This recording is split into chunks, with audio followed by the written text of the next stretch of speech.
तो दिवाली की तो सारी सफाइयाँ मैंने कर ली, बट मुझे फ्रिज के लिए एक सिंगल डे देना था क्योंकि मुझे फ्रिज की डीप क्लीनिंग करनी थी। तो मेरा फ्रिज कुछ इस तरह से भरा रहता है, ये पता नहीं क्या है, मेरे फ्रिज का सिस्टम सालों भर ऐसे ही भरा रहता है।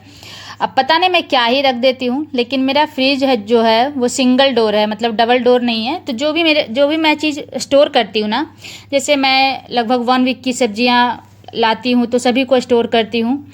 मैं फ्रीज़र के अंदर पनीर और जो मैं दूध का क्रीम निकालती हूँ तो उसको स्टोर करती हूँ, तो उससे वो भर जाते हैं। बाकी छोटे बहुत सामान जो कुकिंग के होते हैं और जितने ड्राई फ्रूट्स हैं मैं सभी को फ्रिज में ही रखती हूँ, बाहर रखने से वो ख़राब हो जाते हैं। सत्तू लाती हूँ अपने घर से, तो सत्तू को भी मैं फ्रिज में ही स्टोर करती हूँ। बाकी इमली और कुछ छोटे छोटे सामान होते हैं ऐसे जो आप बाहर स्टोर करोगे तो थोड़ा जल्दी ख़राब हो जाने के चांसेस रहते हैं, तो मैं सभी कुछ को फ्रिज में रखती हूँ। तो वो कुछ इस तरह से भरे हुए रहते हैं।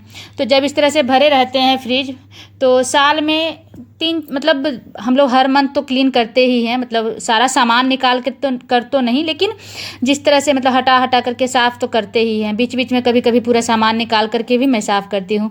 तो इधर जबकि मुझे पता था कि दिवाली की मुझे क्लीनिंग करनी है और फ्रिज का मुझे डीप क्लीन करना है, तो मैंने बहुत टाइम से इस बार फ्रिज को क्लीन किया ही नहीं था, तो अच्छे खासे ये गंदे हो गए थे। तो आज का दिन था, मुझे फ्रिज को क्लीन करना था, तो मैंने सारा सामान निकाला, किचन के रैक को पूरा भर दिया। उसके बाद अब मैंने सारा जितने भी मैंने शीट्स बिछा कर के रखे थे इसके ऊपर, उसको भी हटा दिया है।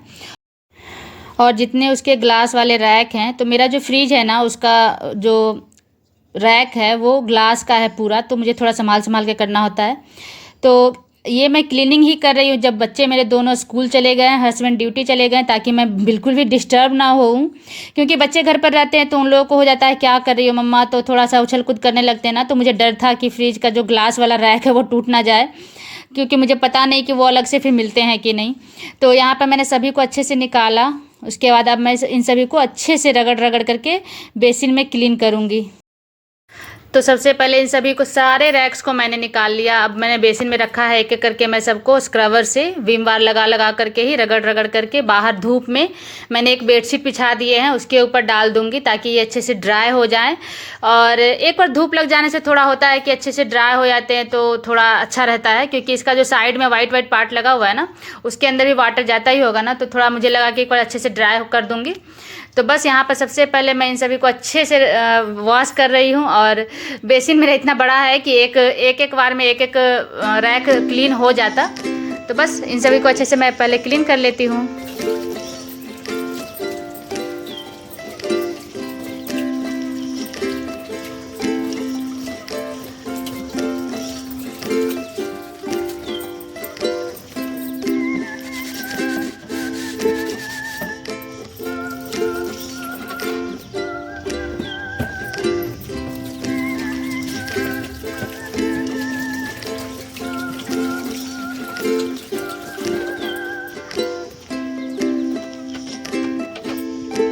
और अब मैं यहाँ पर उसको साफ़ करने के लिए एक लिक्विड बना रही हूँ। तो यहाँ पर मैंने 1 कटोरी पानी लिया है, उसमें मैंने 2 चम्मच खाने वाला सोडा, जो बेकिंग सोडा होता है वो डाला, थोड़ा सा विम बार डाला है लिक्विड वाला, और थोड़ा सा मैंने 1 चम्मच मैंने इसमें विनेगर डाले हैं।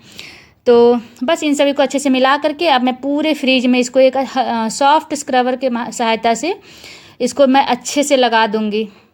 तो ये जो मैंने लिक्विड बनाया है, इससे कभी आप ना किचन के रैक्स को या फिर टेबल को या डाइनिंग टेबल को क्लीन करके देखना, एकदम फटाफट क्लीन होते हैं और इतना मतलब अच्छे से साफ़ हो जाते हैं ना। ऊपर से इसमें विनेगर डालने से एक अच्छा सा स्मेल भी हो जाता है, और जो भी जर्म्स होते हैं या फिर क्लीनिंग में जो भी जितने भी डस्ट होते हैं जो चिपके हुए रहते हैं ना, क्योंकि किचन में ही हम लोग फ्रिज रखते हैं और किचन में कितना भी एग्जॉस्ट लगा लो लेकिन थोड़ा सा ऑयली हो ही जाता है सामान।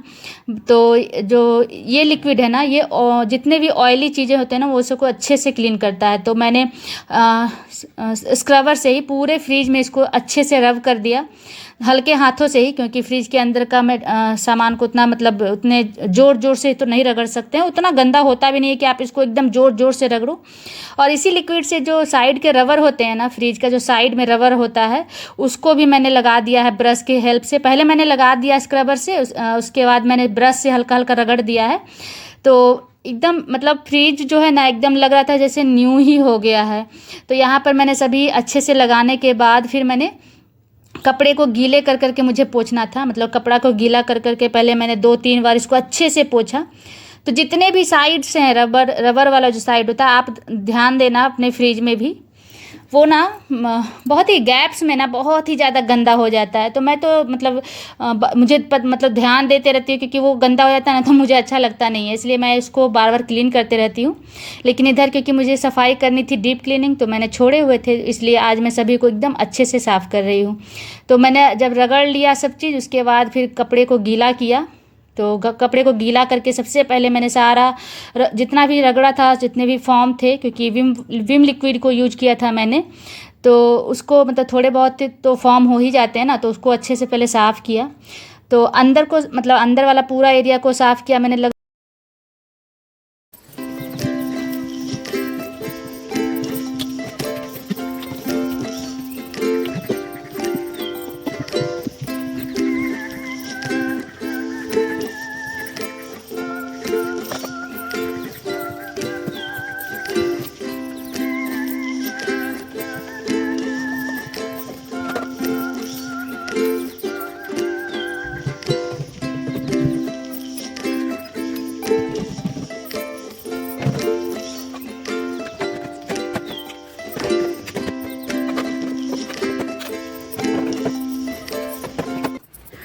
तो आप देख सकते हैं कि मेरा फ्रिज एकदम चकाचक क्लीन हो गया है।